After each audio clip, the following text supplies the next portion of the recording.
what that does for your confidence, and Candace knows it's like that'll be huge, especially with how things have gone for them with all the injuries they've dealt with the losing streak.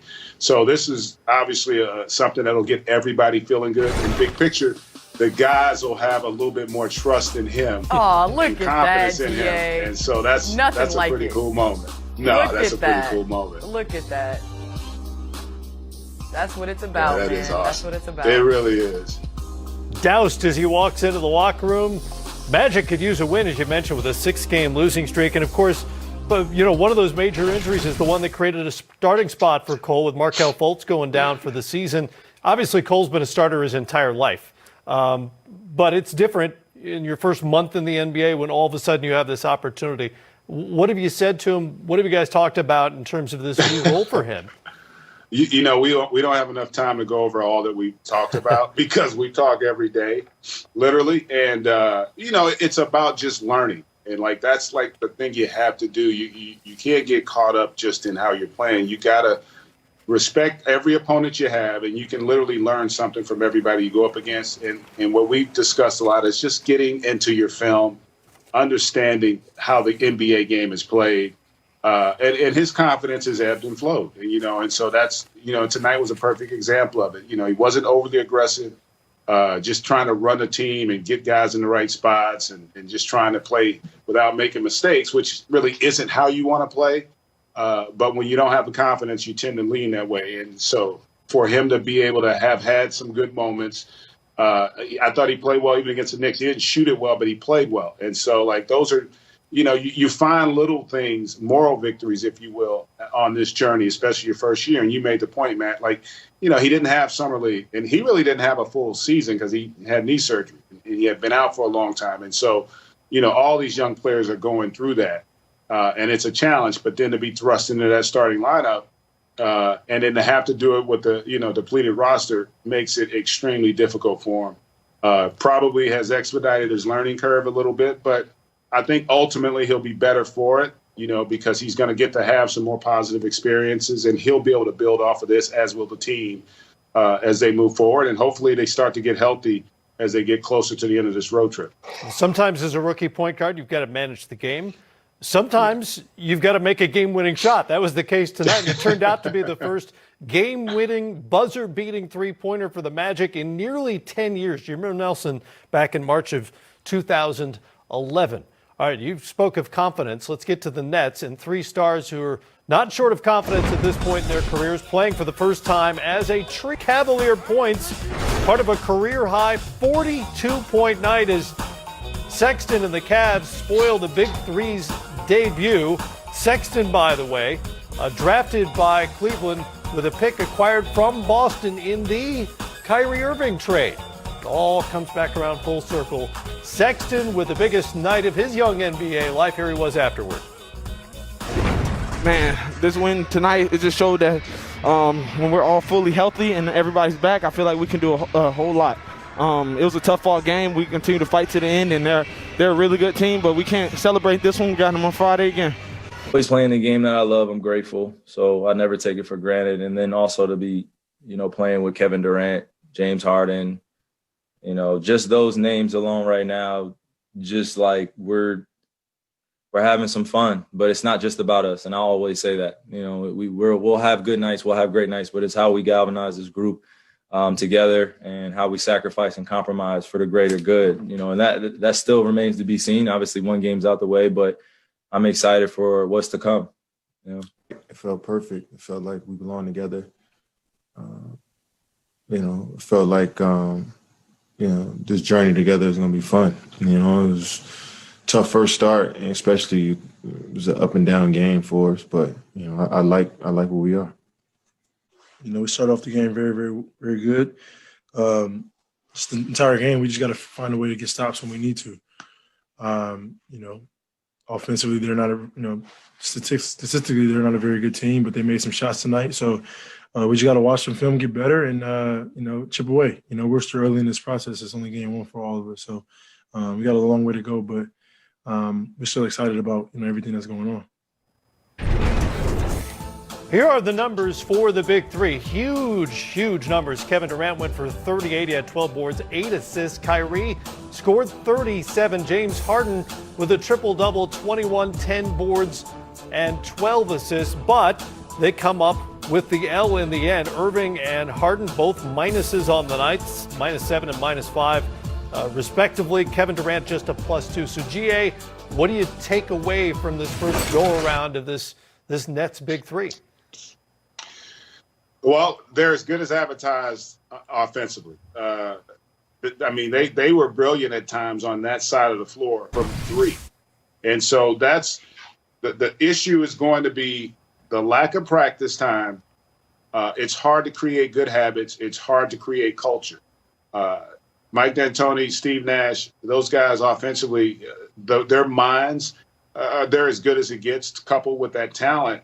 But ultimately, you're only going to go as far as your defense takes you. And they're going to have nights where they don't shoot it quite the way they shot it tonight.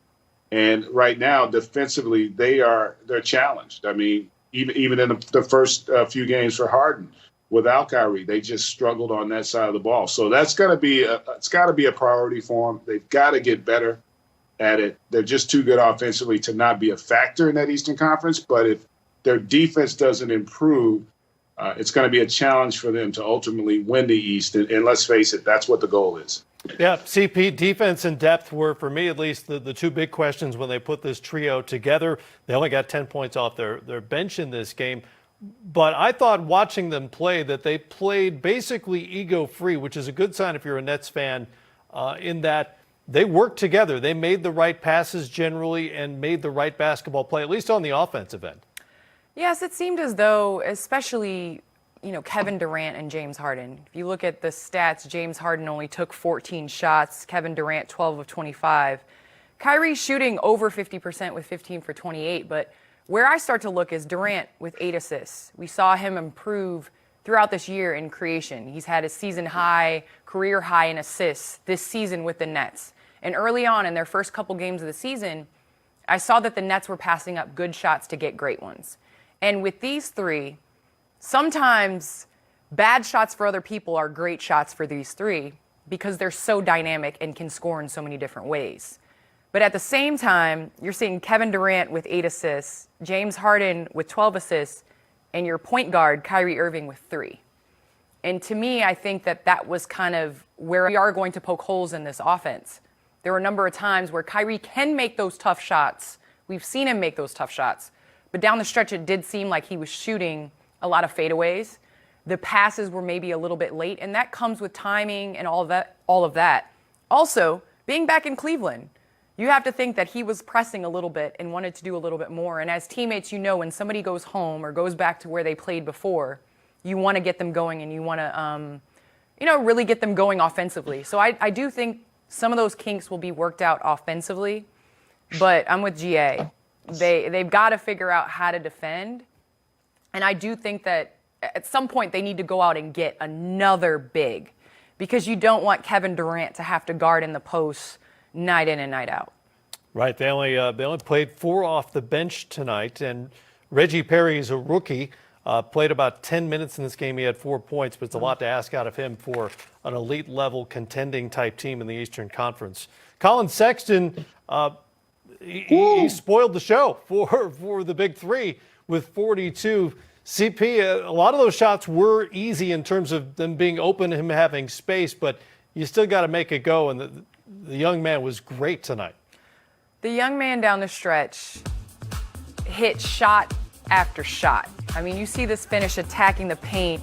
The Cavaliers both offensively destroyed Brooklyn in the paint, 64-48, but then outshot the 3-ball well. And that was a critique of Colin Sexton's game was his jump shot going to be able to catch up with the NBA and other point guards because you have to be able to shoot the 3 from the point guard spot. And he made big play after big play, shot after shot, and just seemed to will his team to victory. And it was a lot of fun to watch him. We knew he competed, but to see him shoot that percentage from the field. And GA, the Cavaliers are 7-7 now. And, they've dealt with a lot of injuries too, right? Darius Garland's still out. Sexton just recently came back, and they compete. They have found a way to become a pretty proficient offensive team. I mean, when you look at the roster, you don't think that they're going to be that good offensively.